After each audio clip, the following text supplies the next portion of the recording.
पुण्यातील सर्वात उच्चभ्रू कल्याणी नगर भागात रुपाली चाकणकरांचं नुकतंच एक अलिशान बार आणि रेस्टॉरंट सुरू झालंय, ज्याचं नाव आहे द नाइन्स। 21 ऑगस्ट 2026 रोजी झालेल्या हॉटेलच्या उद्घाटनाला सत्ताधारी आणि विरोधक एकत्र आले। पण या चमचमत्या सोहळ्याच्या मागे एका मोठ्या आर्थिक आणि राजकीय घोटाळ्याचा संशय व्यक्त केला जातोय। संगीता तिवारी यांनी थेट सोशल मीडियावर पोस्ट लिहित या 20,000 स्क्वेअर फुटांच्या हॉटेलच्या भव्यतेवर आणि कथित 35 कोटी रुपयांच्या अफाट खर्चावर गंभीर प्रश्नचिन्ह उपस्थित केले। एका महिला नेत्याकडे अचानक एवढी कोट्यवधींची मालमत्ता कुठून आली? या हॉटेलच्या पैशांचा संबंध नाशिकच्या वादग्रस्त भोंदूबाबा अशोक खरात प्रकरणाशी आहे का? असे अनेक गंभीर प्रश्न आता उपस्थित केले जात आहेत। या संपूर्ण वादाची पडद्यामागची विरोधकांची बाजू काय आहे, हेच आपण आजच्या या व्हिडिओमध्ये सविस्तर पाहणार आहोत।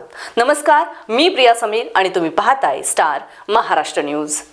हा वाद समजून घेण्यासाठी आधी या हॉटेलच्या अवाढव्य स्वरूपावर नजर टाकूया। सोशल मीडिया आणि इंस्टाग्रामवरील अधिकृत फोटोनुसार कल्याणी नगरमधील द आर्बर मॅरीगोल्ड कॉम्प्लेक्स या अत्यंत महागड्या कमर्शियल इमारतीमध्ये हे रेस्टॉरंट सुरू करण्यात आले। हे हॉटेल तब्बल 20,000 स्क्वेअर फूट एवढ्या अवाढव्य क्षेत्रफळामध्ये पसरलेले असून ही जागा माजी आमदाराच्या भावाची असून त्यांनी ती लीजवर घेतली आहे, असा आरोप संगीता तिवारी यांनी केला। तिथलं अंतर्गत डिझाईन आणि भव्यता सामान्य माणसाचे डोळे दिपवणारी आहे। विरोधकांचा मुख्य आक्षेप हाच आहे की एवढ्या प्रीमियम जागेवर एवढा मोठा रेस्टॉरंट उभारण्यासाठी कोट्यवधी रुपयांची गुंतवणूक लागते। काँग्रेसच्या संगीता तिवारी यांनी थेट आरोप केलेत। या हॉटेलची किंमत आणि तिथला एकूण खर्च अंदाजे 35 कोटी रुपये आहे। एका राजकीय पदावर असलेल्या नेत्याकडे एवढ्या कमी वेळात 35 कोटींची माया आणि पैसा कुठून आला? हा या संपूर्ण प्रकरणातील सर्वात मोठा संशयास्पद मुद्दा ठरला।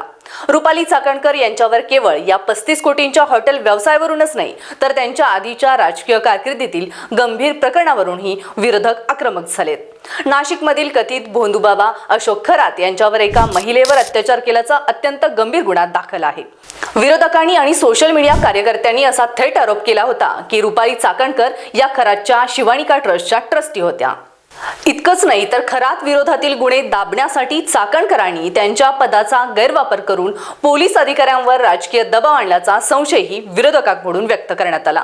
याच मोठ्या सामाजिक आणि राजकीय वादानंतर त्यांना काही काळापूर्वी महिला आयोगाचे अध्यक्षपद सोडावं लागलं।